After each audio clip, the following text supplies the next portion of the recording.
as most people know, Halloween has multiple timelines. Some fans like to consider H2O and Resurrection to be sequels to The Curse of Michael Myers, which was the sixth film, even though they're not.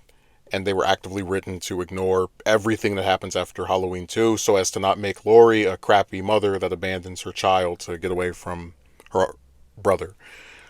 But I was thinking about it, what would have happened if the true proper Halloween 7 was made? And I should clarify, there are a lot of reasons that they pivoted to what eventually became H2O. Chief among them, the death of Donald Pleasance during the attempts at reshooting Curse of Michael Myers, which also played into them having to edit the film to another version that gave his character less screen time, as well as a continued diminishing box office.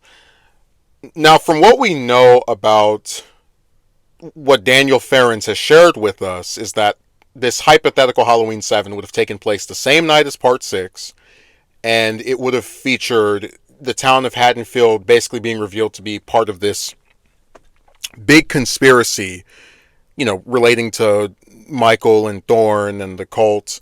And, so it's hard for me to write sequels to things that I'm not the biggest fan of without having to massively try to course correct or change things that ruined or made me dislike the previous film. Because I'm someone who normally falls on the side of, I don't really care what stuff they reveal about Michael, right? I'm not one of the people that gets mad that we know who his sister is or, anything like that. But I do agree with a good chunk of other people when they say that 6 reveals way too much, right? Really, my fascination with this movie comes from the two plot threads of the town of Haddonfield being involved in this conspiracy, and also what 6 had in store for Lumis as well. I do think setting, again, H7 on the same night as the previous movie hurts a lot of the potential for a sequel, because one of the common criticisms of H2 is that there's no character development, right? Because it picks up right where H1 left off. And I don't think it makes much sense to have like so many grandiose reveals that, that Part 6 had, and just cut to that same night, especially when 6 ended, at least the producer's cut. Actually, yeah, both cuts, with Tommy, Kara, and Danny, leaving. But I guess if I'm going strictly off of just my thoughts, I would have the 3 of them. Again, they're attempting to leave to go somewhere else with the baby, but they're stopped by, again, different members. Like, just as they're driving, there's other cars crashing into them or cutting them off, right? And this ties into the cult aspect of it. I would reveal that Wynn is probably still alive, and then you could kind of have him sort of trying to keep tabs on Michael, as well as having Lumis, with the new, tattoo that he has, in a position where basically he's forced to be unable to strike or attack Michael. And also, this would be the movie where I would just really play into the the fan theory, because people are always like, why doesn't Michael kill Lumis? And I've always believed that it's because Lumis is the one person that he's constantly had in his life. Of course, you can't say that he cares about him in the way that a psychopath would, but certainly if there was one person that he does care about, it would be the sole figure that he has seen for the last, in this continuity, 30 plus years. So I would have it to where, Michael has his run-ins with Tommy, Kara, Danny, all trying to get to his great nephew. And while this is going on, you'll have Lumis every now and again trying to appear, trying to tell them, hey, he's here, or trying to do something to aid them, right? He puts up a gun, but he can't shoot it. And that's the part of this that really has me kind of curious, right? Changing the status quo to the extent of making it to where, because Part 6 really tried to push Tommy Doyle as the new leading protagonist of, the new Van Helsing to Michael. So if you still have Lumis there, but he's in a position where he physically, or rather by virtue of this curse that's been put on him, cannot strike Michael down or directly help them, that plays into that same theme. Although I will say, I probably would not because this is assuming, right, that Donald Pleasance lives another, let's say, 5-10 years. I would certainly not have him with that affliction for more than a movie. Uh, and also, you have to think about this when a horror franchise is doing very bad financially, which was the case with these last couple of Halloween installments at the time. Uh, don't be surprised if they end this in such a way that it appears, this will be the final installment, even if we all know it won't be, because none of these characters stay dead other than when there's copyright stuff getting in the way, like with Friday the 13th, but I digress.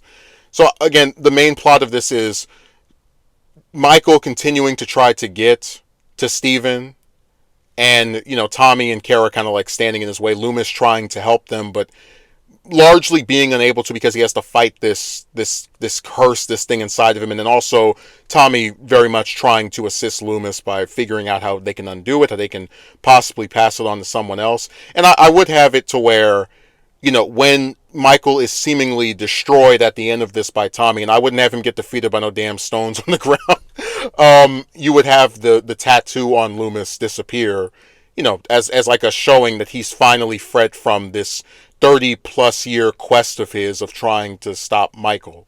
And I would have a scene toward the end where, he's with Tommy and he's, said basically like passes the torch in terms of telling him that if evil ever does appear again, he can trust him to be there to protect the people of Haddonfield that aren't in on this cult idea.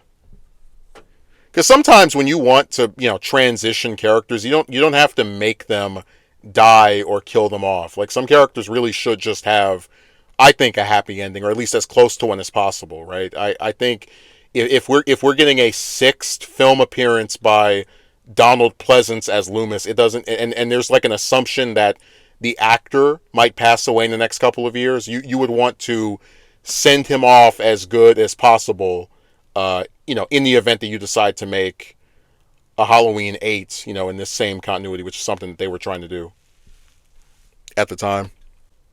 And where my interest in this film is also, again, like, stymied is that, so, like, I make no secret, I think killing Jamie was stupid.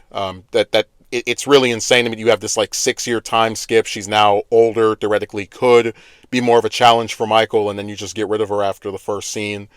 But the problem with H6 is that it's trying to be a starting point for what was supposed to be like this new series of films, and none of the characters that are introduced in it, at least on the, like, in terms of the good guys, do I really think they can do much to build from on the basis of what was there. They kind of have this thing with Danny sort of being called over to the side of evil, and I know there was a version of H6 where they were going to find that he had killed Kara, but it's like, are we supposed to really believe they're going to turn that kid into Michael? They already teased that with H4 and then backed away from it. So you get the idea that, like, other than Tommy, there's really, Tommy and Loomis, there's not much you can do in terms of progressing the characters with this film, because there wasn't much laid out for them, in either version of Curse. And even Tommy, I don't think necessarily would change or develop. You would just get more of him trying to be the supposed new version of Loomis. And, that would be okay to see, I suppose. More of, Paul Rudd's, strange behavior and mannerisms. But for, Kara and Danny, you might as well... You honestly could remove them and you wouldn't change much. Because there's just nothing there. Other than retreads of stuff we've already seen before. So all in all, this would be a movie where you have Michael still going after his nephew. You have, Loomis now unable to actually stand up to him in this position of having to be forced to be his protector. You have Tommy simultaneously trying to protect Steven and also help Loomis be cured from this curse that's been inflicted upon him by Wynn.